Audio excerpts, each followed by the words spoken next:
আকাশবাণী নগাঁও আৰম্ভ কৰিছোঁ শিল্পীৰ পৃথিৱীত এভুমুকি। আজিৰ অনুষ্ঠানত আগবঢ়াইছোঁ শিল্পী দুৰ্গাপ্ৰসাদ নাথৰ এটি সাক্ষাৎকাৰ। সাক্ষাৎ গ্ৰহণ কৰিছে দিব্যজ্যোতি বৰুৱাই। শ্ৰোতালৈ স্বাগতম জনাই আৰম্ভ কৰিছোঁ শিল্পীৰ পৃথিৱীত এভুমুকি। আজি এই অনুষ্ঠানত আমাৰ সৈতে উপস্থিত আছে এগৰাকী অসম গৌৰৱ সন্মানেৰে সন্মানিত শিল্পী দুৰ্গাপ্ৰসাদ নাথ। আপোনাক আমাৰ অনুষ্ঠানলৈ স্বাগতম জনাইছোঁ। নমস্কাৰ, ধন্যবাদ। এজন শিল্পী হিচাপে আপোনাৰ পৰিচয়টি যদি আমি প্ৰথমেই শ্ৰোতাক দিব বিচাৰোঁ, আপুনি আপোনাৰ পৰিচয়টি কেনেধৰণে দিব? শিল্পী বুলি ক'লে যিয়ে পৃথিৱীখন সজায়, সুন্দৰভাৱে সজায়, এটা সুন্দৰ মনৰ সৈতে সেইজনেই শিল্পী। হয়, মই শিল্পী বুলি ক'লে সাধাৰণতে মোৰ চিত্ৰ, ভাস্কৰ্য মই তেনেধৰণৰ কামে কৰি আছোঁ আৰু মোৰ পৰিচয় আচলতে চিত্ৰশিল্পী, কিন্তু মই ভাস্কৰ্য শিল্পীটো সমানে আগবঢ়াই লৈ গৈ আছোঁ। আৰু মোৰ ঘৰ মৰিগাঁও জিলাৰ অন্তৰ্গত চৰাইবাহী অঞ্চলৰ মাইঙা গাঁৱত। শিল্পকৰ্মৰ লগত জড়িত, লগতে চিত্ৰকৰ্মৰ লগত আপুনি জড়িত, ভাস্কৰ্য শিল্পৰ লগতো আপুনি জড়িত কিছু পৰিমাণে। আপুনি প্ৰথম কেতিয়াৰ পৰা আৰম্ভ কৰিছিলে এই শিল্পীৰ পৃথিৱীত ভৰি দিয়া প্ৰক্ৰিয়াটো? আপোনাৰ কেতিয়াৰ পৰা আৰম্ভ হৈছিলে? আচলতে মোৰ এই শিল্পৰ প্ৰতি আৰু বিজ্ঞান এই দুটাৰ প্ৰতি মোৰ সৰুৰ পৰা খুব ৰাপ আছিল। হয়, এইখিনিতে আমি অকণমান শ্ৰোতাসকলক জনাই থৈছোঁ যে শিল্পকৰ্মৰ লগতে বিজ্ঞানৰ নমুনা যিসমূহ জনসচেতনতাৰ কাৰণে প্ৰচাৰ কৰা হয়, এই কাৰ্যৰ লগতো তেওঁ জড়িত। গতিকে আপোনাৰ এই বিষয়ৰ কথাখিনিও আমি পাতিম। বিশেষ আকৰ্ষণীয় এটা বিষয় হ'ব আৰু সেই বিষয়লৈ আমি যাম। তাৰ আগতে আপোনাৰ চিত্ৰ আৰু ভাস্কৰ্য তথা শিল্পকৰ্মৰ বিষয়ে আমি অকণমান অৱগত হৈ লওঁ। হয়, মই খুব সৰুৰ পৰা চিত্ৰ আঁকি ভাল পাওঁ। এই ক্ষেত্ৰত ধৰি লওক মোৰ মা দেউতা বা আমাৰ নিজৰ গাঁওখন আৰু এজন ছাৰৰ নাম মই বিশেষ ল'ব লাগিব। তেখেত বৰ্তমান স্বৰ্গীয় মূলেশ্বৰ নাথদেৱ। তেখেতৰ চিত্ৰকৰ্ম দেখি মই সৰুৰ পৰাই বৰ আপ্লুত হৈছিলোঁ আৰু তেতিয়াৰ পৰাই মোৰ চিত্ৰৰ প্ৰতি যিটো আকৰ্ষণ হৈছিল, সেই আকৰ্ষণক মই বাস্তৱ ৰূপ দিব বিচাৰিছিলোঁ। মই যেতিয়া পঢ়ি আছিলোঁ, পঢ়ি থকা সময়ত যেতিয়া এলাহ লাগিছিল বা কেতিয়াবা পঢ়াৰ মাজতে লুকাই চুৰ কৰি মই ছবি আঁকিছিলোঁ। কেতিয়াবা এই কাৰণত ধৰি লওক মই ঘৰৰ পৰা অলপ গালি গালাজো শুনিছিলোঁ যদি মই কিন্তু এৰা নাছিলোঁ। আৰু পিছত এইটোৱে ধৰি লওক মোক যথেষ্ট অনুপ্ৰাণিত কৰিলে আৰু দেউতা বা মায়ে কথাটো মোক লক্ষ্য কৰিছিল যে তেওঁ চিত্ৰ আঁকি ভাল পায়, গতিকে কিবা এটা কৰিব পাৰি নেকি। সেই সময়ত ধৰি লওক আমাৰ অঞ্চলত তেনেকুৱা চিত্ৰ অংকন স্কুল বা তেনেকুৱা প্ৰতিষ্ঠান নাছিল। সেইটো কিমান সময়ৰ কথা বাৰু আমি এটা অনুমান কৰোঁ? এইটো ধৰি লওক মই খুব সঠিককৈ সময়টো ক'ব নোৱাৰিম। তেতিয়া আপোনাৰ মোৰ বয়স তেতিয়া ধৰি লওক দ্বিতীয় তৃতীয় শ্ৰেণী এনেকুৱা হ'ব। হয়, তেতিয়া 1980 চনৰ আগৰ কথা হ'ব। 80 চনৰ আগৰ কথা। হয়, তাৰপিছত মই তেনেকৈ আগবাঢ়ি গ'লোঁ। তাৰপিছত দেউতা মায়ে মোক কথাটো লক্ষ্য কৰিলে যে চিত্ৰ আঁকি ভাল পায় বা এনেধৰণৰ কামবোৰ কৰি ভাল পায়। সেই সময়ত যিহেতু আমাৰ চৰাইবাহী অঞ্চলত তেনেকুৱা চিত্ৰকৰ্মৰ কোনো স্কুল বা প্ৰতিষ্ঠান নাছিল, গতিকে দেউতা আমাৰ থমকি ৰখিব লগা হৈছিল কিছু। তাৰপিছত মই যেতিয়া ক্লাছ 6 বা 7 পাইছোঁ, মই সঠিককৈ হেৰিটো মনত নাই, আমাৰ চৰাইবাহীত সাধনা চিত্ৰাংকন বিদ্যালয় নামৰ এখন বিদ্যালয় খুলিছিল। সেই সাধনা চিত্ৰাংকন বিদ্যালয়ত দেউতাই খবৰটো ক'ৰবাৰ পৰা পালে, দেউতাই মোক লগে লগে তাত নামভৰ্তি কৰি দিলে। প্ৰথম অৱস্থাত আপুনি তাতে শিক্ষা গ্ৰহণ কৰিলে, তাৰ পিছৰ পৰ্যায়ত আপুনি আৰু উচ্চ শিক্ষা লৈছে নেকি চিত্ৰকলা সন্দৰ্ভত? মই তেনেকুৱা উচ্চ শিক্ষা ল'ব নোৱাৰিলোঁ। দেউতাৰ কিন্তু বৰ ইচ্ছা আছিল মোক এজন ফাইন আৰ্টিষ্ট কৰা, কিন্তু আৰ্থিক দুৰ্বলতাৰ কাৰণে হওক বা আমি সিমান দূৰলৈ সেই সময়ত ঢুকি পোৱা নাছিলোঁ আচলতে। দেউতাৰ কিন্তু কিছু জ্ঞান আছিল এই সম্পৰ্কত, আছিল যদি দেউতাই সিমান দূৰলৈ ঢুকি পোৱা নাছিল আচলতে। গতিকে মোৰ উচ্চ শিক্ষা লোৱা নহ'ল। মই হাতে কামে কৰি যিমানখিনি শিকিলোঁ আৰু বৰ্তমানলৈকে সেইখিনিকে মই কৰি আছোঁ। হয়, প্ৰাথমিক শিক্ষাৰে আপুনি শিক্ষিত হৈ পেলাই শিল্পৰ জগতখনত আপুনি ভৰি দিলে। তাৰপিছত কেনেধৰণে আপুনি আগবাঢ়ি গ'ল? ৰাইজৰ মাজলৈ আপোনাৰ চিত্ৰকলাসমূহ কেনেধৰণে আপুনি লৈ গ'ল আৰু কেনেধৰণে সঁহাৰি পালে, এই বিষয়ে আমি অকণমান জানিব বিচাৰিম। হয়, ৰাইজৰ সঁহাৰি যথেষ্ট ভাল আছিল। মই যেতিয়া সেই সাধনা চিত্ৰাংকন বিদ্যালয়ত নামভৰ্তি কৰিলে, মই ঘৰত য'তে ত'তে ছবি আঁকোঁ। তেতিয়া ঘৰৰ বেৰত আঁকোঁ, য'ত পাওঁ আৰু ৰাইজৰ মাজত কেতিয়াবা বহি থাকিলে মাটিতে আঁকোঁ। এইটোৱে সম্ভৱ ৰাইজৰ চকুত এটা মোক ধৰা দিছিল নেকি যে মই সেই কৰ্মৰ লগত জড়িত হ'ব পাৰিম বুলি। গতিকে লাহে লাহে লাহে লাহে মানুহবিলাকে জানিলে এই বিষয়টো, জানি দুই এটা কামত মোক লগাব আৰম্ভ কৰি দিলে। যে কেতিয়াবা কি হয়, আমাৰ গাঁৱৰ কিবা অনুষ্ঠান পাতিলে যে কিবা এটা ছবি আঁকি দিব লাগে, মোৰ ওচৰলৈ আহে। মই যিমানখিনি পাৰোঁ মোৰ সাধ্যত যিমানখিনি থাকে সেইখিনি মই কৰি দিওঁ। এনেকৈ গৈ গৈ গৈ গৈ মই হায়াৰ ছেকেণ্ডেৰী পাছ কৰিছোঁ আৰু সেই সময়ত আমাৰ মৰিগাঁও জিলাত জিলা প্ৰাথমিক শিক্ষাৰ এটা নীতি আহিছিল, DPEP বুলি কয়। সেই DPEPত আমাৰ মোৰে এজন শিক্ষাগুৰু জীৱেন্দ্ৰ নাথ ছাৰ, তেখেতে মোক কৈছে যে তই যদি এনেই আছ আমাৰ ইয়াত জইন কৰিব পাৰিবি নেকি, যে আমাৰ ইয়াত বহুত মানে চিত্ৰকৰ্মৰ কাম আহিছে। মই কথাটো আচলতে বৰ ভালেই পালোঁ। মই যিহেতু সেই বিষয়টো জড়িত আৰু মই যদি ছবি আঁকিব পাৰোঁ এইটো মোৰ কাৰণে ভাল কথা এটা হ'ব। মই সেই ভাবি পেলাই তাত জইন কৰিলোঁ। আচলতে জইন কৰি তাৰ পৰা মই লাহে লাহে লাহে লাহে এখোজ দুখোজ গৈ প্ৰথম আমাৰ মণ্ডল সমল কেন্দ্ৰত জইন কৰিলোঁ, তাৰপিছতে আমাৰ খণ্ড পৰ্যায়ত যোগ কৰিলোঁ, তাৰপিছত জিলা পৰ্যায়লৈ মই গুচি গ'লোঁ। তাত কামসমূহ কেনেধৰণৰ কাম দিছিলে? কামসমূহ আছিল কেৱল শিক্ষাৰ লগত জড়িত যিমানবিলাক আমাৰ প্ৰাথমিক মানে শিক্ষা দিবৰ কাৰণে ছাত্ৰ ছাত্ৰীসকলৰ যেনেধৰণৰ ছবিবোৰ প্ৰয়োজন সেইবোৰ দিয়া হৈছিল। আৰু তাতে মই কৰিছিলোঁ নতুন নতুন উদ্ভাৱন। আৰু ছবিসমূহ আপোনালোকে নিজে আঁকিব লাগে নে আপোনালোকৰ পৰা তেওঁলোকে কিবা নিৰ্দেশনা দিয়ে যে এনেধৰণৰ ছবি হ'ব লাগিব, এনেধৰণৰ ছবিহে আঁকিব লাগিব, নে আপোনালোকৰ নিজে সৃজনীশীল মনৰ পৰা আপোনালোকে তৈয়াৰ কৰে এইসমূহ চিত্ৰ? কিছু তেখেতলোকে নিৰ্দেশনা দিয়ে আৰু কিছু আমাৰ নিজৰ সৃজনীশীলৰ দ্বাৰাও কৰা হয়। ধৰি লওক এজন ছাত্ৰক আমি কটো শিকাবৰ কাৰণে কি কৰিম, ধৰি লওক কলটো আঁকিব লাগে, আমি কলটো ধৰি লওক এনেধৰণে আঁকিছিলোঁ যে অকল কল এটা কৰি থোৱা নাছিলোঁ, আমি কলটো ধৰক কমলাও দিছিলোঁ। তেনেধৰণে আমাৰ তাত ধৰি লওক তেখেতলোকৰ নিৰ্দেশনাৰ লগতে আমাৰ সৃজনীশীলো মানে সংযোজন হৈ গৈ আছিল। তেনেধৰণে আমি আগবাঢ়ি গৈছিলোঁ। এই চিত্ৰসমূহ আপোনালোকে ক'ত আঁকিছিলে? চিত্ৰসমূহ আমি কিছু দেৱালত আঁকিছিলোঁ। আমাৰ যিবিলাক প্ৰাথমিক বিদ্যালয় এতিয়া আমি গ'লে দেখা পাওঁ প্ৰাথমিক বিদ্যালয়ৰ দেৱালসমূহত বিভিন্ন ধৰণৰ চিত্ৰ অঁকা হৈ থাকে শিশুৰ আকৰ্ষণৰ কাৰণে। দেৱালসমূহত আঁকিছিলোঁ। তাৰপিছতে আমাৰ যিবিলাক মানে খণ্ড পৰ্যায়ৰ যিবিলাক মানে কাৰ্যালয় আছিল তাত আঁকিছিলোঁ, তাৰ দেৱালত আঁকিছিলোঁ। আৰু কিছুমান আমি ড্ৰয়িং, কাগজ পেপাৰ বা এনেধৰণৰ মানে সঁজুলিৰ ওপৰত আমি কিবা অংকন কৰিছিলোঁ। ইয়াৰ পিছৰ পৰ্যায়ত আপুনি অসম গৌৰৱ সন্মানেৰে সন্মানিত হ'ল অসম সাহিত্য সেৱা মঞ্চৰ 2023 চনত। আপুনি এই বিষয়ে অকণমান জনাওকচোন, কেনেধৰণে আপুনি এই সন্মান লাভ কৰিবলৈ সক্ষম হ'ল? হয়, মই চিত্ৰকৰ্মৰ যেতিয়া DPEP শেষ হ'ল মই বাহিৰলৈ ওলাই আহিলোঁ। বাহিৰত ওলাই বাহিৰৰ বিভিন্ন ধৰণৰ কামবিলাক আৰম্ভ কৰি দিলোঁ। এই ধৰি লওক মন্দিৰৰ মানে যিবিলাক অংকন হয় আমাৰ দেৱ দেৱতাৰে হওক ভগৱানৰ হওক, তাৰপিছতে তাৰ লগে লগে মই আৰু এটা কাম আৰম্ভ কৰি দিলোঁ যে চিমেণ্টে কিবা কৰিব পাৰি নেকি, দেৱালবিলাকত মই শোধিত কৰিব আৰম্ভ কৰি দিলোঁ। সেইটো আচলতে মোৰ কোনো শিক্ষাগত হওক বা আনুষ্ঠানিক শিক্ষা নাছিল তাত, কিন্তু মই নিজে নিজে দেখিছোঁ সেইবোৰ মই নিজে নিজে চিন্তা কৰি কেনেকৈ কৰিব পাৰি এনেধৰণে মই কামবিলাক আৰম্ভ কৰি দিলোঁ। তাৰ লগে লগে মই বাঁহ বেতৰে হওক কাঠৰ হওক বা এনেধৰণে সেইবোৰ শোধিতই হওক বা তাক নতুন সৃষ্টিৰ যোগেদি কিবা এটা কৰিবৰ কাৰণে মই চেষ্টা কৰিলোঁ। এই কৰ্মখিনি হয়তো সেই সাহিত্য সেৱা মঞ্চই মানে চাইছিল নেকি অনুমান, মই নাজানিলোঁ। সেইটো তেখেতলোকৰ দৃষ্টিগোচৰ হ'ল আৰু সেই দৃষ্টিগোচৰ মৰ্মে মোলৈ এদিন এখন চিঠি প্ৰেৰণ কৰিছে যে আপোনাক আমি এটা সন্মান যাচিব বিচাৰিছোঁ, আপুনি আহিব লাগে। আৰু সেই সময়ত এটা কৰোণাৰ প্ৰভাৱ আছিল, গতিকে আচলতে আমাৰ মানে যিটো বঁটা প্ৰদান অনুষ্ঠান সেইটো আছিল গুৱাহাটীৰ জ্যোতি বন ষ্টুডিঅ'ত, জ্যোতি চিত্ৰবনত। তাত নহ'ল, আমাৰ মৰিগাঁও জিলাৰে এডোখৰ ঠাইত তেখেতলোকে নিৰ্বাচন কৰিলে। অকল ময়ে নহয়, বহুতখিনি শিল্পী তাত জড়িত আছিল। আমাৰ অসমৰ কেইবাখনো জিলাৰ শিল্পীসকল আছিল, সেইসকলৰ ভিতৰত ধৰি লওক ময়ো পৰিছিলোঁ।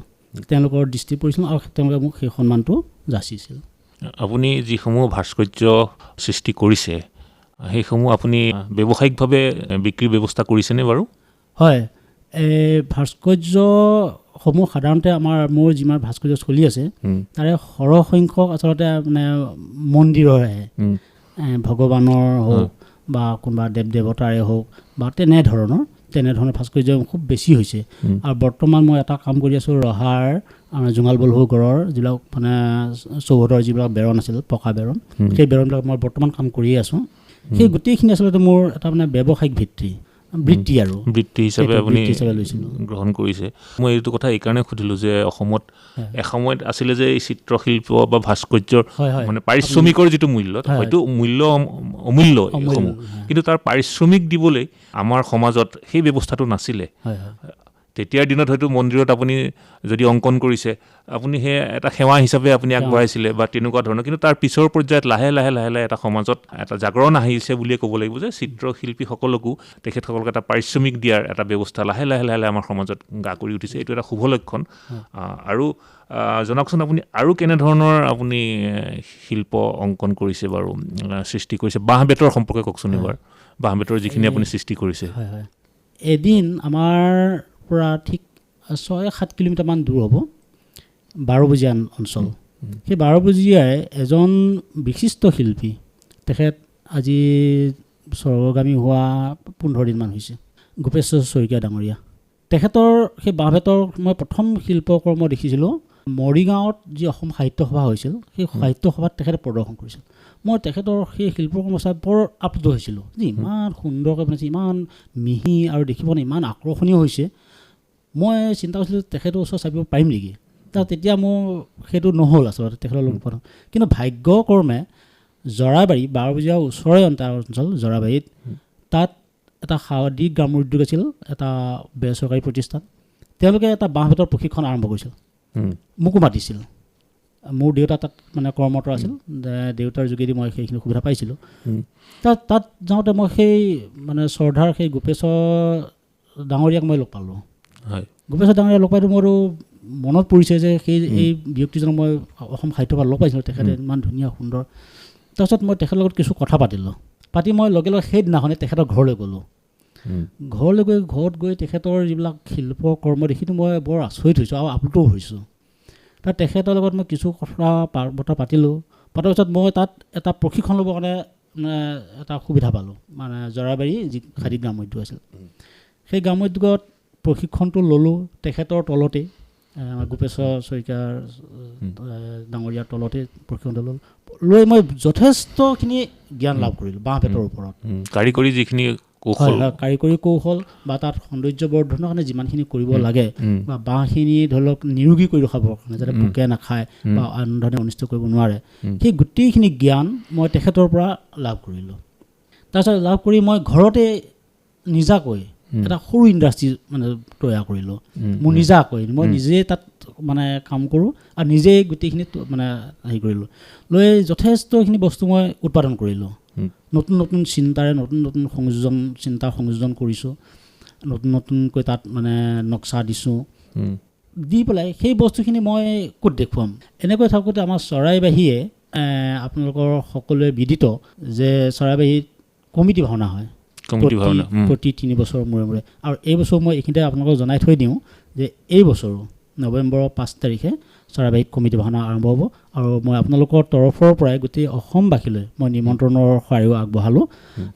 থাকিলে আমি আমাৰ ৰাইজৰ যদি পদধূলা পাওঁ আমি নিশ্চয় ধন্য হ'ম। হয়, এতিয়া সেই কমিটি ভাওনাত এটা প্ৰদৰ্শনী ব্যৱস্থা কৰা হৈছিল, প্ৰদৰ্শনী আৰম্ভ কৰিছিল। তাত আমাৰ মান্য শিল্প পাঠক ডাঙৰীয়া আহিছিল, দধিৰাম পাঠক ডাঙৰীয়া তালৈ আহিছিল। তাৰপিছত আমিও আমাৰ এটা ষ্টল পালোঁ, পাই পেলাই আমি আমাৰ বস্তুখিনি প্ৰদৰ্শন কৰিছোঁ। প্ৰদৰ্শন কৰাটো ৰাইজৰ ধৰি লওক যিমানখিনি আমি মানে সঁহাৰি পাব লাগে গোটেইখিনি পাইছোঁ। আপুনি বিচৰা ধৰণে ৰাইজৰ সঁহাৰিটো পাইছোঁ। বস্তুবিলাক বিক্ৰীও ভাল হৈছে আৰু ৰাইজে মানে বৰ মানে প্ৰশংসা কৰিছে যে ইমান ধুনীয়া বস্তু বনাইছে। কি কি বস্তু আপুনি তাত বিক্ৰীৰ ব্যৱস্থা কৰিছিল? তাত বিভিন্ন ধৰণৰ বস্তু, বাঁহৰ পৰা তৈয়াৰ কৰা ধৰি লওক পাৰম্পৰিকগত বস্তুখিনি নহয়, নতুন আপুনি কৈছে নতুন আপুনি তাত সংযোজন কৰিছে, কেনেধৰণৰ আছিল আপুনি জানিব বিচাৰিছোঁ? এটা নাৰিকলৰ কুৰুকা, নাৰিকলৰ কুৰুকাৰ পৰা মই চুলিত মানে এই মাৰ বেণ্ড মহিলাসকলে যি ব্যৱহাৰ কৰে সেইটো এটা নতুনত্ব বস্তু। কুৰুকাৰ পৰা আপুনি বেণ্ড বনাইছিল মূৰত মৰা? হয়। তাৰপিছত বাঁহৰ জেঙৰ পৰা, আমি যিটো বাঁহৰ জেং বুলি কওঁ, বাঁহৰ জেঙৰ পৰা মই কাণফুলি বনাইছিলোঁ, খাৰু বনাইছিলোঁ। তাৰ বাহিৰেও এই টিফিন বক্সৰ পৰা আৰম্ভ কৰি বিভিন্ন ধৰণৰ বস্তু বাঁহে দিয়ে বনাইছে। কাঠ আৰু এনেধৰণৰ নতুন নতুন বস্তু বাঁহৰ যিবিলাক খাৰু হয় হয় সেইসমূহ কিমান দিনলৈকে থাকে? এইটোতো বহুত দিনলৈ থাকে যদি ধৰি লওক আমি কোৱা মতে তেওঁ ব্যৱহাৰ কৰে বহুত দিনলৈ মানে নষ্ট হোৱাৰ সুবিধা নাথাকে আচলতে কাৰণ সেইবিলাক ধৰি লওক সম্পূৰ্ণ ট্ৰিটমেণ্ট কৰি লোৱা হয় ট্ৰিটমেণ্ট কৰি পেলাই তাত কেনেধৰণৰ ক'ত আঠা প্ৰয়োগ কৰিলে ই মজবুত হ'ব সেইখিনিও তাত মানে গুণগত মানদণ্ড তাত দিয়া হয় গতিকে ই যথেষ্ট দিনলৈ ভাল হৈ থাকে তাৰপিছতে মই সেই প্ৰদৰ্শনীত যেতিয়া বস্তু দেখুৱাই ৰাইজৰ মানে প্ৰশংসা পালোঁ তেতিয়া মোৰ মনটো আৰু অলপ মানে উৎসাহিত হৈ মই আমাৰ কপিলী খণ্ডৰ এক্সটেনশ্যন অফিচাৰ আছিল তেখেতলোকৰ লগত মই যোগাযোগ কৰিলোঁ যে মই উচ্চ ধৰণৰ কিবা বাঁহ বেতৰ কিবা প্ৰশিক্ষণ পাম নেকি বুলি তেখেতলোকে মোক সঁহাৰি জনালে গুৱাহাটীৰ CBTC বুলি এটা বাঁহ বেতৰ প্ৰশিক্ষণ কেন্দ্ৰ আছে উচ্চ ধৰণৰ তেখেতলোকে মোক তালৈ পঠিয়ালে যে আপুনি তাতে ট্ৰেইনিং লৈ আহক আমাৰ মানে জৰিয়তে মই 12 বজীয়া কপিলী খণ্ডৰ জৰিয়তে মানে গুৱাহাটীলৈ গ'লোঁ গুৱাহাটীত সেই বাঁহ বেতৰ উচ্চ ধৰণৰ প্ৰশিক্ষণটা লাভ কৰিলোঁ লাভ কৰি মই ঘৰত ইণ্ডাষ্ট্ৰিটো আৰু অলপ মানে ডেভেলপ কৰিলোঁ তাৰপিছতে মোৰ লগত আৰু এজন আছিল তেওঁলোকৰ লগত লগ লাগি মই যথেষ্টখিনি বস্তু উৎপাদন কৰিলোঁ সেই বস্তুখিনি মই যথেষ্ট ঠাইলৈ ধৰি লওক পঠিয়াবৰ কাৰণে এটা মানে মোৰ সুবিধা হৈছে আৰু এই ক্ষেত্ৰত আপোনাৰ যি বিক্ৰীৰ যিখন বজাৰ এই বজাৰখন আপোনালোকে কেনেধৰণে পাইছে এইখন নিজাকৈ সৃষ্টি কৰি লৈছে নে এই ক্ষেত্ৰত চৰকাৰী কিবা সুবিধা পাইছে মানে স্বতঃস্ফূৰ্তভাৱে বিক্ৰী ব্যৱস্থা হৈছে কেনেধৰণে বিক্ৰী কৰিছে বস্তু এইটো স্বতঃস্ফূৰ্ত হোৱা নাই আচলতে স্বতঃস্ফূৰ্ত হ'বৰ কাৰণে এতিয়াও বহুত বাকী আছে এইটো চৰকাৰৰ তৰফৰ পৰা সেই সময়ত DRD আছিল DRDয়ে বিভিন্ন ঠাইত এনেধৰণৰ ধৰি লওক এক্সিবিশ্যনবিলাক প্ৰদৰ্শনী ব্যৱস্থা কৰে তাত বিক্ৰী হয় মানুহবিলাকে কিন্তু কিনে যদিও ধৰি লওক যেনেধৰণে মানুহে সেই বস্তুটো আদৰ কৰিব লাগিছিল তেনেধৰণৰ আদৰটো কিন্তু এতিয়াও মানে হোৱা নাই আচলতে বাঁহ বেতৰ বস্তুৰ ওপৰত যিমানখিনি আদৰ হ'ব লাগিছিল সিমানখিনি এতিয়াও হোৱা নাই কিন্তু হৈছে যথেষ্ট হৈছে কিন্তু সিমানখিনি হোৱা নাই মানে আগৰ তুলনাত বৃদ্ধি পাইছে কিন্তু সীমা পোৱা গৈ নাই যিমানখিনি আশা কৰা যায় যে তাত সংস্থাপিত হ'বৰ কাৰণে শিল্পকলাৰ লগত জড়িত ব্যক্তিসকল বা শিল্পীসকল বা তাৰ অন্যান্য কাৰিকৰসকল সংস্থাপিত হ'বৰ কাৰণে যিখিনি আগ্ৰহ লাগে সেইখিনি এতিয়ালৈকে চকুত পৰা নাই হয়তো ভৱিষ্যতে হ'ব পাৰে মানুহৰ কিছু আকৰ্ষণ বৃদ্ধি হ'ব আৰু আমি যিহেতু আগতে কৈছিলোঁ বিজ্ঞানৰ নমুনা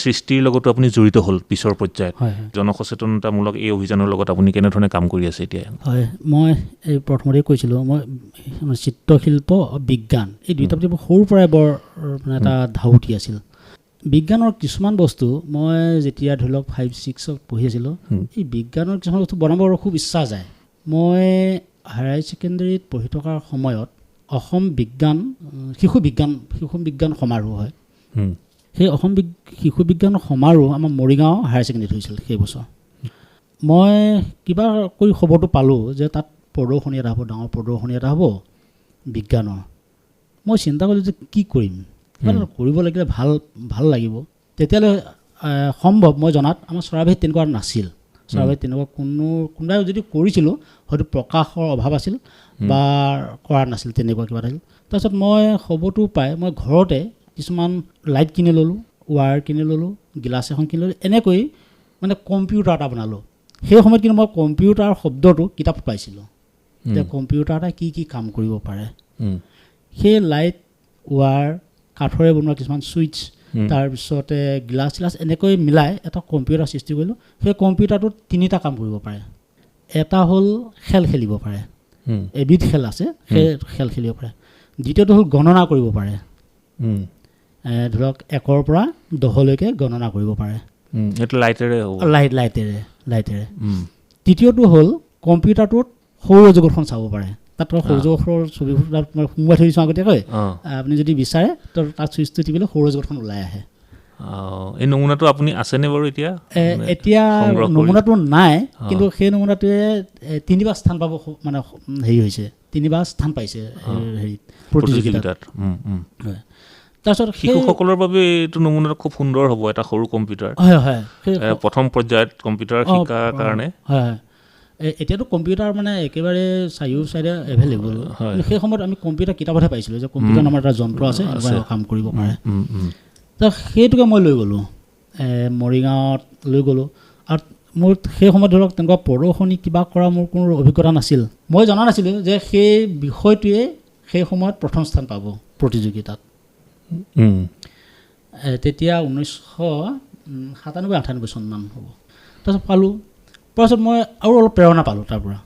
তাতো যথেষ্টখিনি ছাত্ৰ ছাত্ৰীয়ে হওক বা শিক্ষক গুৰুসকলে হওক, তেওঁলোকে মোক যথেষ্ট অনুপ্ৰেৰণা যোগাইছে যে কৈছে এইটো বৰ এটা ধুনীয়া বস্তু, এইটো আমি স্কুলত ছাত্ৰ ছাত্ৰীসকলক কিতাপত পঢ়াওঁ, এতিয়া চকুৰে দেখিছে তেওঁলোকে কেনেধৰণে চুইচবিলাকে কাম কৰে, কেনেধৰণে বস্তু তাৰ পৰা মানে হেৰি হয়, আউটপুট হয়, এইবিলাক ওলাইছে, গতিকে এইটো বহুত ভাল বস্তু। তাৰ সেইটো কম্পিউটাৰকে মই আৰু অলপ মানে হেৰি কৰিলোঁ, ডেভেলপ কৰিলোঁ। তাৰপিছত মই চৰাইবাহী শংকৰদেৱ বিদ্যানিকেতন বিদ্যাভাৰতী আণ্ডাৰৰ তাত মই শিক্ষকতাৰ কাৰণে ছিট পালোঁ। শিক্ষকতা কৰিছিলোঁ মই কিছুদিন, ছিট পালোঁ। ছিট পোৱাৰ পিছত মোৰ বিজ্ঞানৰ কৰ্ম বিষয়ে তেতিয়া সেই সময়ত ধৰি লওক চৰাইবাহীত অলপ মানে মোৰ অঞ্চলটোত আৰু অলপ জনা শুনা হৈছে যে এই ল'ৰাজনে বিজ্ঞানৰ এনেকুৱা কিছু কাম কৰে।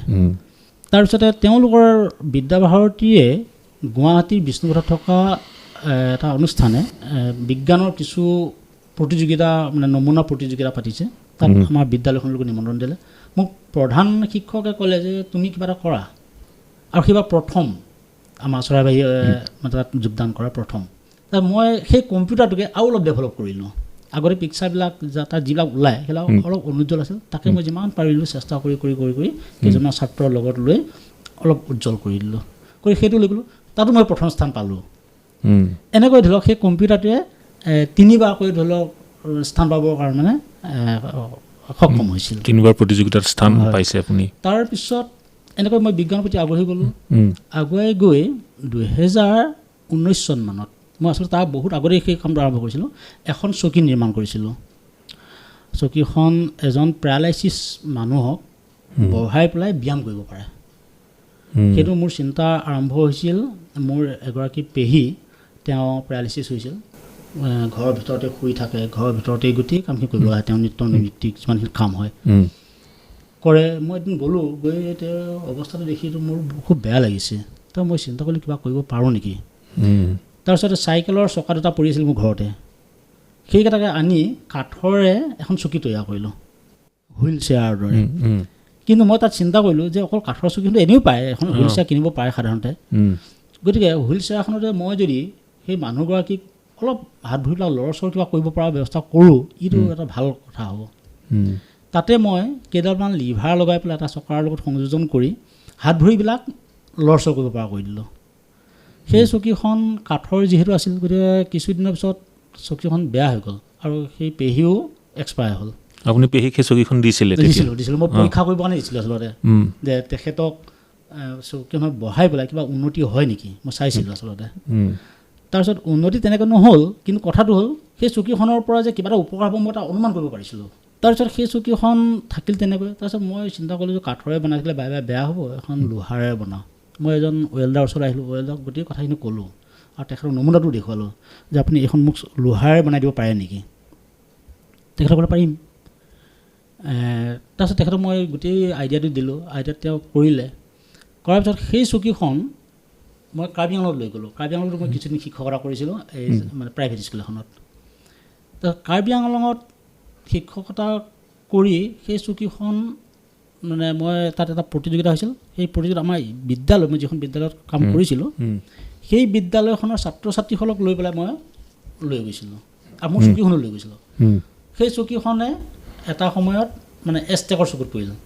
এষ্টেকৰ চকুত পৰি তেওঁলোকে ক'লে যে আপোনাৰ এইটো চকীটো বহুত ধুনীয়া হৈছে, আপোনাৰ এটা বৰ ধুনীয়া আইডিয়াত সোমাই আছে, গতিকে আপুনি চকীখন এটা কাম কৰক, আমি আপোনাক অলপ অৰ্থ সহায় কৰিম, আপুনি চকীখন আৰু উন্নত কৰক।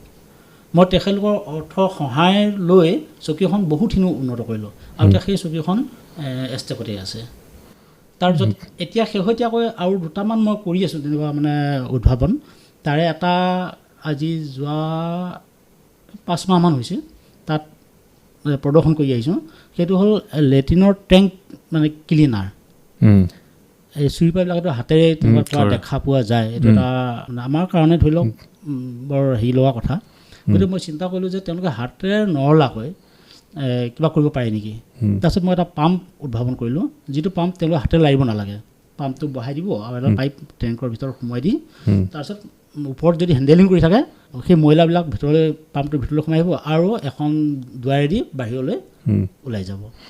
এইসমূহ আপুনি যিসমূহ উদ্ভাৱন কৰিছে এইসমূহ সাধাৰণতে পেটেণ্ট লোৱা হয়, আপুনি তেনেকুৱা ধৰণৰ কিবা চিন্তা চৰ্চা কৰিছে নেকি? পেটেণ্ট ল'লে আপুনি ব্যৱসায়িকভাৱে এইসমূহ প্ৰসাৰ কৰিব পাৰিব বা মূলধনো পাব বিভিন্ন ব্যক্তিৰ পৰা বা বিভিন্ন উৎসৰ পৰা আপোনাৰ ইয়াত ইনভেষ্ট কৰিব তেওঁলোকে, তেনেকুৱা ধৰণৰ পৰিকল্পনা হাতত লৈছে নেকি বাৰু? হয়, মই চকীখনৰ পেটেণ্টৰ কাৰণে এপ্লাই কৰিছিলোঁ, কিন্তু ইতিমধ্যে তেখেতলোকে মোক 2 বছৰ হেৰি কৰিলে, কৰি পেলাই তেওঁলোকৰ কিবা তেনেকুৱা নিয়ম আছে, গতিকে তেখেতলোকে মোক 2 বছৰ ৰখাই পেলাই শেষত এটা ৰিজাল্ট দিলে, কৈছে যে ইতিমধ্যে এই চকীখন ধৰি এজ লাইক নহয়, কিন্তু এনেধৰণৰে চকী তাৰমানে লণ্ডনৰ আৰু কোনোবা এখন দেশৰ কোনোবা 2জন ব্যক্তি ইতিমধ্যে সেইটো মানে উদ্ভাৱন কৰিছে মোতকৈ আগতে, গতিকে সেইটো পেটেণ্ট নহ'ল। কিন্তু মই এই শেহতীয়াকৈ যিটো পাম্প উদ্ভাৱন কৰিছোঁ সেইটো পেটেণ্ট মই আকৌ এপ্লাই কৰিম চাগে, গতিকে সেইটো এতিয়াও মোৰ প্ৰক্ৰিয়াটো হোৱা নাই, কৰিম। এই চকীখন ধৰক আপুনি উদ্ভাৱন কৰিছে আৰু বেলেগে কৰিলে, গতিকে পেটেণ্টটো আপুনি নাপালে, কিন্তু এইখন আৰু বেলেগ ধৰণে কৰি আপুনি চিন্তা কৰিছে নেকি যে ইয়াক আৰু অলপ আমি সংযোজন কৰিম যিটো সেইখনতকৈ অলপ বেলেগ হ'ব, তেতিয়া পেটেণ্টটো পোৱা যাব, তেনেকুৱা ব্যৱস্থা আছে চাগে? মই চিন্তা এটা কৰিছোঁ, একেবাৰে নকৰা নহয়, কাৰণ মই যিখন চকী বনাইছিলোঁ এজন হেল্পাৰৰ প্ৰয়োজন হয়, কিন্তু মই ভাবিছোঁ যদি হেল্পাৰ নোহোৱাকৈ তাত যদি ইলেক্ট্ৰনিক কিছু সামগ্ৰী কৰা যায় তাৰ মটৰৰ সৈতে, তেতিয়া ধৰি লওক সেই মানুহজনক মানে চকীখনটো বহাই দিব এজন হেল্পাৰ লাগিবই, প্ৰথম অৱস্থাটো লাগিব, তাৰ পিছৰ পৰ্যায়ত অট'মেটিক হ'ব। হয়, বাকীখিনি সময়খিনি ধৰি লওক তেখেতলোকে যদি বাৰাণ্ডাৰ পৰা অলপ ঘূৰিব বিচাৰে বা চোতালৰ পৰা অলপ ঘূৰিব বিচাৰে, সেই সময়খিনি ধৰক তেখেতৰ হেল্পাৰৰ প্ৰয়োজন নাথাকিব। মই তেনেকুৱা ভাবি থৈছোঁ, কিন্তু কৰা নাই এতিয়ালৈকে। তাৰপিছতে এইখিনিতে মই বিজ্ঞানৰ ক্ষেত্ৰত আপুনি সুধিছিল যে আৰু জনজাগৰণৰ ক্ষেত্ৰত আপুনি কেনেধৰণৰ কাম কৰিছে? হয়, মই আৰ্যভট্ট বিজ্ঞান কেন্দ্ৰৰ কপিলী খণ্ডৰ এটা খণ্ড আছে, সেই খণ্ডটোতো মই জড়িত হৈ গ'লোঁ। তেখেতলোকে মোক মাতে, মই যাওঁ, তাত গৈ পেলাই আমাৰ বৰ্তমান যিমানবিলাক অন্ধবিশ্বাসেই হওক বা কুসংস্কাৰ হওক সেই সম্পৰ্কে ল'ৰা ছোৱালীবিলাকক মানে জনাব লাগে। কিন্তু মই চিন্তা কৰিলোঁ যে মুখেৰে কৈ থকাতকৈ তাক যদি আমি বিজ্ঞানৰ পৰীক্ষাবিলাক ল'ৰা ছোৱালীৰ মাজলৈ নি দিওঁ তেতিয়াতো খুব বেছি ভাল হ'ব বুলি মই ভাবি ল'লোঁ। তেওঁলোকে মুখেৰে শুনাতকৈ আৰু বেছি ভাল হ'ব, বিষয়টোৰ লগত হাতে কামে জড়িত হৈ যাব। সেইটোকে লৈ মই প্ৰথম পৰ্যায়ত 10টামান বিজ্ঞানৰ বস্তু পৰীক্ষা, তাৰমানে তাকে যাদু আকাৰে ছাত্ৰ ছাত্ৰীসকল যাতে মনোগ্ৰাহীও হয় আৰু বিজ্ঞানো ক'ত সোমাই আছে আৰু তাৰ ৰহস্যনো কি সেইখিনি যাতে জানে, সেইটো লৈ মই 10টামান যাদু মানে বিজ্ঞানৰ যাদু বনাই ল'লোঁ। বনাই লৈ স্কুলবিলাকত যাওঁ, স্কুলবিলাকতো ছাত্ৰ ছাত্ৰীয়ে খুব ভাল পায়। তেনেকৈ ধৰক বিজ্ঞানৰ ক্ষেত্ৰতো মই ধৰক মানে জনমুখী কৰিবৰ কাৰণে মই চেষ্টা কৰিছোঁ, আৰু সেইটো ধৰক আৰ্যভট্ট বিজ্ঞান কেন্দ্ৰই হওক বা অসম বিজ্ঞান সমিতিয়ে এই ক্ষেত্ৰত ধৰক মোৰ যথেষ্টখিনি অৰিহণা আগবঢ়াইছে। এইখিনি আপুনি স্বেচ্ছাসেৱী হিচাপে কৰে? হয়, কোনো ধৰণৰ বৃত্তিমূলকভাৱে নহয়? বৃত্তি নহয় আচলতে, এইটো মোৰ মানে এটা স্বেচ্ছাসেৱক হেৰি। আপোনাক যদি এতিয়া মই সোধোঁ যে আমাৰ এখন ধৰক বিদ্যালয় আছে বা আমাৰ এটি শিশু অনুষ্ঠান আছে, তাত যদি আপোনাক আমি নিমন্ত্ৰণ জনাওঁ এই বিষয়ে, আপোনাক কেনেধৰণে যোগাযোগ কৰিব লাগিব? আপুনি মোক ফোনতে যোগাযোগ কৰিলে হৈ গ'ল। মোৰ ফোন নম্বৰটো মই দিব পাৰিম আপোনালোকক। হয়, আপুনি ফোন নম্বৰটো কৈ দিয়কচোন। হয়, 9707036771। এই ফোনত যোগাযোগ কৰিলে মোক পাব। হয়, আপোনাৰ সৈতে আমি যথেষ্টখিনি কথা পাতিলোঁ। আপোনাৰ শিল্পী জীৱনৰ যি অভিজ্ঞতা আৰু যিখিনি আপুনি সমাজৰ পৰা যিখিনি পালে আৰু যিখিনি আপুনি দিলে, এই গোটেইখিনি কথা আমি আলোচনা কৰাৰ এটা প্ৰয়াস কৰিলোঁ। সময় যিহেতু আমাৰ সীমিত আৰু আলোচনা আচলতে মনোগ্ৰাহী হৈ আহিছিলেই, কিন্তু এতিয়া সময়ৰ তাগিদা, গতিকে আমি আজি অনুষ্ঠান সামৰিব লাগিব।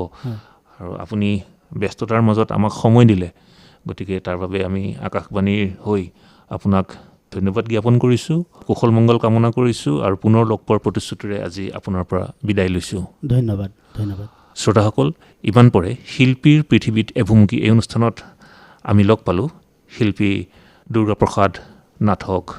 আজিৰ অনুষ্ঠান ইমানতে সামৰি মই দিব্যজ্যোতি বৰুৱাই আপোনাৰ পৰা বিদায় লৈছোঁ। নমস্কাৰ। ইমান পৰে শিল্পীৰ পৃথিৱীত এভুমুকি অনুষ্ঠানত শিল্পী দুৰ্গাপ্ৰসাদ নাথৰ সাক্ষাৎকাৰ শুনিলে। সাক্ষাৎ গ্ৰহণ কৰিলে দিব্যজ্যোতি বৰুৱাই।